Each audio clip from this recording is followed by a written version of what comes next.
16 জুলাই 2025 গোপালপুরে জাতীয় নাগরিক party NCP একটি শান্তিপূর্ণ পদযাত্রার আয়োজন করলে সকাল 9:30 দিকে হঠাৎ একদল মুখোশধারী সশস্ত্র লোক পুলিশ ভ্যান ও ইউএনওর গাড়িতে আগুন ধরিয়ে দেয়। দ্রুত পরিস্থিতি উত্তপ্ত হয়ে ওঠে এবং হামলাকারীরা র্যালির ব্যানার ছিঁড়ে চেয়ার ভাঙচুর করে এনসিপির নেতাকর্মীদের মারধর করে ও পুরো এলাকা জুড়ে তাণ্ডব চালায়।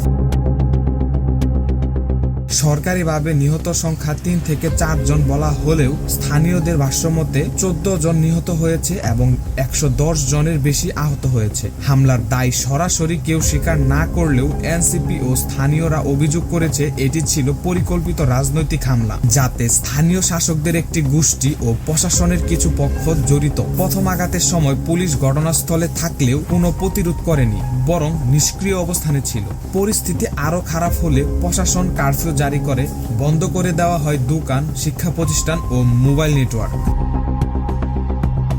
একটি সূত্র জানায়, ঘটনার কিছুক্ষণ আগে স্থানীয় একটি মসজিদ থেকে ঘোষণা দেওয়া হয় সব পুড়িয়ে দাও, যা নিয়ে এখনো তদন্ত চলছে এবং এ বক্তব্য সহিংসতাকে উস্কে দিয়েছে কিনা তা নিয়ে প্রশ্ন উঠেছে। এনসিপির কয়েকজন কেন্দ্রীয় নেতা আত্মগোপনে চলে যায় এবং কয়েকজনকে আটক করা হয়েছে বলে শোনা গেলেও সরকারিভাবে তা নিশ্চিত করা হয়নি। স্থানীয়রা বলেছে তারা রাজনীতি চায় না, তারা শুধু নিরাপদ জীবন চায়। কিন্তু এই ঘটনায় সাধারণ মানুষই সবচেয়ে বেশি ক্ষতিগ্রস্ত হয়েছে। এই হামলার মাধ্যমে রাজনৈতিক প্রতিপক্ষকে দমন, ভয়ের পরিবেশ সৃষ্টি এবং এনসিপির গণসমর্থন রোধ করাই ছিল হামলাকারীদের উদ্দেশ্য। আর এত দায় এড়াতে পারে না রাজনৈতিক চক্র, প্রশাসনের নিষ্ক্রিয়তা এবং কিছু উস্কানিদাতা স্থানীয় মহল।